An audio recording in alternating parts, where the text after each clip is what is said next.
আসসালামু আলাইকুম। আমি সাথী নারায়ণগঞ্জ থেকে বলছি। সাথী স্বপ্নের ডায়েরি থেকে আপনাদেরকে আরও একবার স্বাগত জানাই। কাছে এবং দূরে যে যেখান থেকে আমার আজকের ভিডিওটি দেখছেন, আশা করি আল্লাহর রহমতে সবাই সুস্থ এবং ভালো আছেন। আলহামদুলিল্লাহ, আমরাও ভালো আছি। প্রতিদিনের মতো আরেকটি ভিডিও নিয়ে আসলাম। আশা রাখছি সবার কাছে ভালো লাগবে। তো আজকের ভিডিওটা একটু অন্যরকম। আজকে আপনাদের সাথে আমার কিচেনটা শেয়ার করব। তো কিছুদিন আগে কিছু কিচেনের জন্য জিনিসপত্র এনেছিলাম। তো এই যে একটা স্টিলের হ্যাঙ্গার এনেছিলাম। তো এটার মধ্যে হচ্ছে আমার হাতের কাছে যা যা থাকে ওগুলো রেখে দিচ্ছি। তো এটা আনাতে কিন্তু অনেকটাই সুবিধা হয়েছে। আর আগে একটা এই যে ভিম বার রাখার জন্য, আবার দেখা যায় একটা হ্যান্ড ওয়াশ রাখার জন্য। তো এটাকে কি বলে আমি জানি না, কিন্তু এটা এখন লাগিয়ে নিচ্ছি। তো প্রতিদিনই দেখা যায় এক ভিডিও আপনাদের সাথে শেয়ার করি। তো মনে হলো আজকে একটু ভিন্ন ধরনের ভিডিও বানাই, যেমন কিচেন ট্যুর বা কিচেনটা আপনাদের সাথে একটু ঘুরিয়ে দেখাবো আর কি। তো এখানে আমার যা যা ছিল আর রেখে দিব। তো এখানে আমি ভিম বার রেখে দিচ্ছিলাম। তো কিভাবে রাখলে ভালো হবে তো ওটাই দেখার চেষ্টা করতেছি। তো এই যে সবকিছু রেখে দিয়েছি, দেখতে কিন্তু বেশ ভালো লাগতেছিল। তো এখানে চামচ হোল্ডার এনেছিলাম একটা। তো এখন চামচগুলো আমি এখন রেখে দিব। তো অনেকদিন আগে এনেছি, আসলে রাখবো বলে আর রাখা হয় না। তো আজকে মনে হলো যেহেতু আজকে কিচেনটা একটু ঘুরিয়ে দেখাবো আপনাদের সাথে, তো এইগুলো রেখে দিই।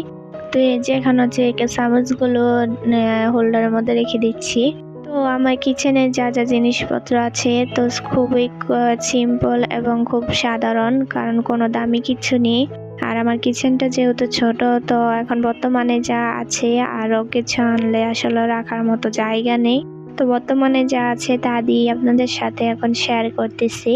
তো কিচেনে ঢুকতেই প্রথমে হচ্ছে আমার কিচেনে বড় একটা, তো এইখানে হচ্ছে উপরের সাইডটাতে কিছু ব্লেন্ডার আর হচ্ছে আইস বক্স, তারপর রুটি মেকার আর ক্লিনের কিছু জিনিসপত্র রয়েছে। তো এগুলো ওই উপরের সাইডটাতে রেখেছি। আর একবারে উপরের সাইডটাতে একটা স্টিলের ডালা রেখেছি, কারণ এটা র্যাকের মধ্যে আসলে রাখা যায় না। তো এখন এই যে মাঝখানের যে অংশটা, ওটার মধ্যে হচ্ছে আমার প্রতিদিন যেই হাঁড়ি পাতিলগুলো আমি ব্যবহার করে থাকি রান্নার কাজে, তো এইগুলোই রেখেছি। আর দুইটা প্রেসার কুকার রয়েছে। তো এই দুইটার মধ্যে একটা আমি তেমন একটা ব্যবহার করি না, কারণ আমার প্রেসার কুকার রাঁধতে ভয় করে। আর নিচের অংশটাতে হচ্ছে আমার কিছু প্লাস্টিকের ঝুড়ি, তারপর হচ্ছে স্টিলের কিছু ঝুড়ি আর হচ্ছে বক্স, আর এইগুলো হচ্ছে আমি মাছ টাছ রাখি আর কি ফ্রিজে। আর একবারে নিচের অংশটাতে আমি দাওয়া রেখেছি। তো এই যে পুরো র্যাকটা দেখিয়ে দিয়েছি। এখন র্যাকের সাইডের অংশটাতে হচ্ছে আমার বেসিন। উপরে তো আপনাদের সাথে শেয়ারই করলাম কি কি রেখেছি। আর একবারে চুলার উপরে কর্নার সাইডটাতে আমি একটা কর্নার র্যাক রেখেছি। তো এটার মধ্যে হচ্ছে এই যে কিছু হাতা খুন্তি, তারপর হামানদিস্তা, আর মাঝখানের অংশটাতে হচ্ছে দুধ, চিনি, আর নিচের অংশটাতে কিছু মশলা রেখেছি।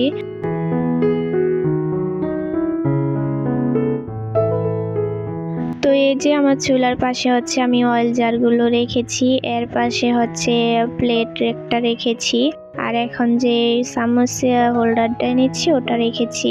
আর এখানে হচ্ছে রাইস কুকার আর পানির কেটেল, এর পাশে হচ্ছে ফিল্টারটা, আর ফিল্টারের উপর অংশটা হচ্ছে সুইচ বোর্ড। তো এখানে আমি যে লাইন দিয়ে হচ্ছে রান্না করি। তো এখন আপনাদের সাথে শেয়ার করব টেবিলের নিচের অংশটা। তো এখানে প্রথমে একটা ময়লার ঝুড়ি রেখেছি, তারপর হচ্ছে একটা বোতল কেটে আমি কাগজ রেখে দিয়েছি আর কি। আর একটা তেলের বোতল, একটা জগ রয়েছে, আর পাশেই হচ্ছে আমার আলু পেঁয়াজের একটা ঝুড়ি, আটার ডিব্বা আর মুড়ির ডিব্বা রেখেছি। তো এর পাশে হচ্ছে বেসিনের নিচের অংশটা। তো এখানে একটা আমি সবসময় থালাবাটি ধুয়ে ঝুড়িতে রেখে দিই, আর ভাতের মাড় গালাই, আর এর সাইডেই হচ্ছে একটা কাঁটা আর পুঁতা। আর এটা হচ্ছে আমার চালের বালতি, এটাতে হচ্ছে সবসময় চাল রাখি। তো আমার নিচের অংশটুকু দেখানো শেষ, উপরের মাঝখানের অংশটুকু দেখানো শেষ। দেখানো হচ্ছে উপরে একবারে তাক রয়েছে, ওই তাকের অংশটুকু। তো এখানে দেখা যায় আমার নিত্যদিনের যেই জিনিসপত্রগুলো থাকে ওগুলো আমি এখানে রেখেছি।